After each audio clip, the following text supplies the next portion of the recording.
Let's go on an appreciation hunt. You've reached Talking with Dr. Terry, 180 Seconds to a Better You, message number 561, and I'm Dr. Terry Wurzbacher. We all have a very human trait called the negativity bias. It's a natural mental habit where people notice, remember, and dwell on bad things much more than good things. It means a bad event has a stronger effect on your brain than a good event of the same size.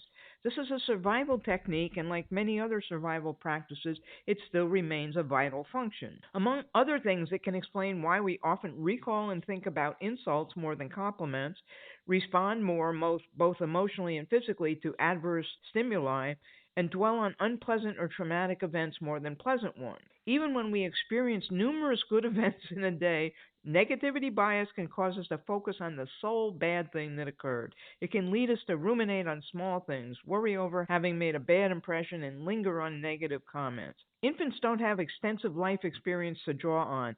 The brain's negativity bias doesn't just apply to danger, it applies to our relationships.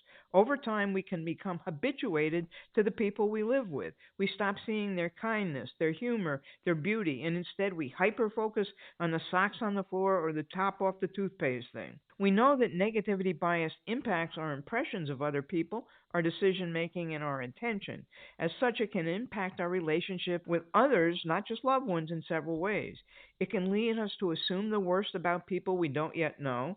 Our beliefs and expectations can then influence our subsequent interactions. By making pessimistic assumptions about how another person will react, we can also fall into the trap of letting our unwarranted attitudes impact our behaviors. The bias can lead us to interpret negative events as more important than positive ones. We take the miracle of their presence for granted.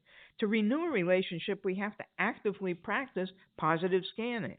We have to train our eyes to hunt for the good, just as we used to when we first fell in love or built the friendship. When you consciously look for things to appreciate, you change the filter through which you view your love. You realize that the annoyance is small, but the love is vast. In this appreciation hunt, choose one person close to you.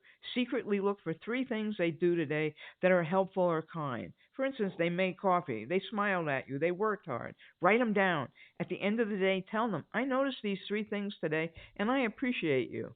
Do this every day and pick different people or even situations to scan and hunt.